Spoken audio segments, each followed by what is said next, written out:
और मिश्रण के प्रकारों को समझेंगे।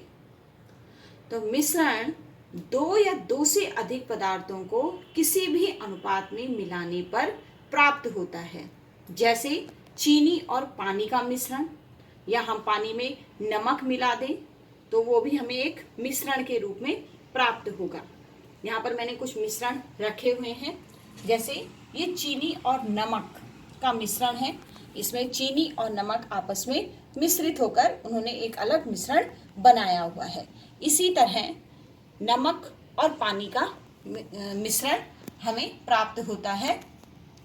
तो हम कह सकते हैं कि जब दो या दो से अधिक तत्वों या यौगिकों को किसी भी अनिश्चित अनुपात या मात्रा में मिलाते हैं तो इस प्रकार बने पदार्थ को मिश्रण कहते हैं। मिश्रण में सिर्फ हमें इस बात का ध्यान रखना होता है कि मिश्रण में जो पदार्थ होते हैं उनका अनुपात निश्चित नहीं होता है। आप किसी भी अनुपात में कोई भी चीज किसी में मिलाकर जो पदार्थ प्राप्त करते हैं उसे हम मिश्रण कहते हैं। हमारे आसपास की जो वायु है वो भी एक मिश्रण का रूप है, क्योंकि इसमें विभिन्न प्रकार के अवयव होते हैं या जिनको हम कंपोनेंट्स कहते हैं, जैसे ऑक्सीजन, नाइट्रोजन, कार्बन डाइऑक्साइड, जलवाष्प आदि मिलकर वायु बनाते हैं और इसमें सबकी मात्राएं अलग अलग होती हैं। तो इस प्रकार हम कह सकते हैं कि वायु क्या है, एक मिश्रण है। मिश्रण को बनाने वाले पदार्थ या अवयव किसी भी अवस्था में हो सकते हैं। कहने का मतलब है कि उनकी अवस्था या तो ठोस हो सकती है, द्रव हो सकती है या गैस अवस्था हो सकती है। तो अभी हमने पहले मिश्रण को समझा, अब हम मिश्रण के प्रकार को समझेंगे। तो मिश्रण दो प्रकार का होता है, समांगी मिश्रण और विषमांगी मिश्रण। अगर हम समांगी मिश्रण की बात करें तो समांगी मिश्रण वे होते हैं जिनमें एक से ज्यादा तत्व या यौगिक एक दूसरे में इस प्रकार समाहित हो जाते हैं या इस प्रकार मिल जाते हैं कि हम उनको अलग से नहीं पहचान सकते हैं। जैसे वाटर और जब हमने सॉल्ट को एक साथ मिक्स किया तो आप देखकर आइडेंटिफाई नहीं कर पाएंगे कि इसमें सॉल्ट के मॉलिक्यूल कण कहाँ पर हैं और वाटर के कण कहाँ पर हैं। दोनों एक दूसरे में पूरी तरह से समाहित हो चुके हैं। तो इस प्रकार का मिश्रण समांगी मिश्रण कहलाता है। समांग मिश्रण में पाए जाने वाले तत्वों या यौगिकों के गुण प्रत्येक अंश में एक स्वरूप हो जाते हैं। कहने का मतलब है कि जो नमक के जो कण हैं वो उस पानी में ऊपर से नीचे जितना वाटर था उसमें उसके प्रत्येक कण के साथ आपस में पूरी तरह से मिक्स हो चुका है।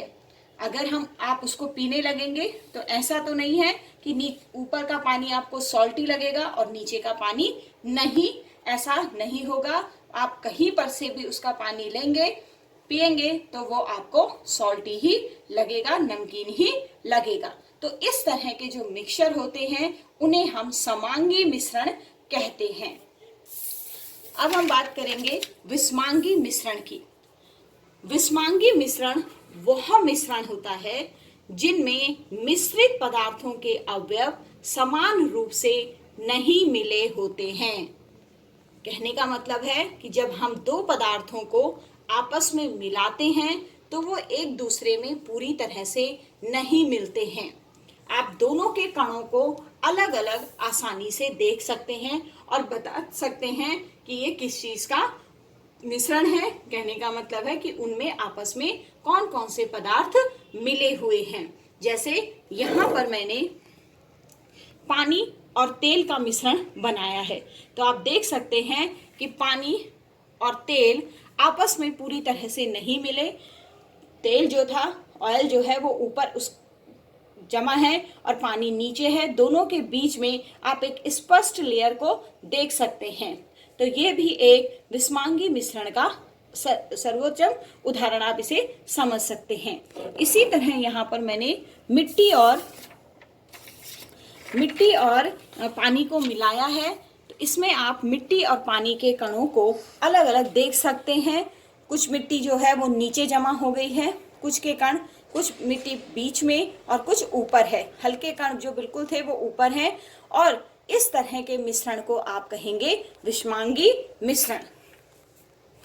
इसी तरह यहाँ पर चीनी और नमक को भी मिक्स करके मैंने रखा हुआ है, तो इसमें भी ये दोनों भी एक दूसरे में पूरी तरह से नहीं मिले हैं। तो ये सभी उदाहरण हैं विषमांगी मिश्रण के। तो आई होप अब आप समझ चुके होंगे कि समांगी और विषमांगी मिश्रण किन्हें कहते हैं। अब हम इसके आधार पर दोनों में अंतर कर सकते हैं। नंबर 1 है, समांगी मिश्रण में अवयवों को आसानी से नहीं देखा जा सकता, लेकिन विषमांगी मिश्रण में अवयवों को आसानी से देखा जा सकता है। नंबर 2, समांगी मिश्रण में अवयव एक समान रूप से मिल जाते हैं।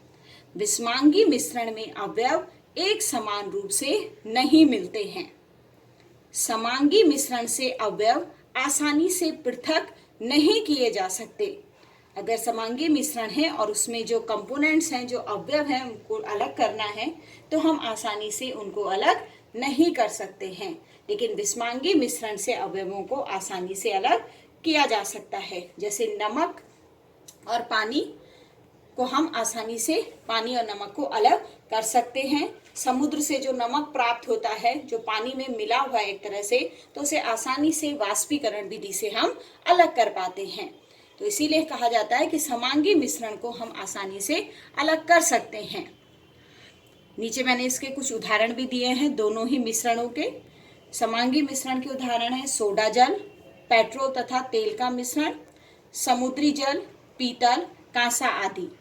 और विषमांगी मिश्रण के उदाहरण हैं नमक व रेत का मिश्रण, पानी में चौक, फेस क्रीम आदि।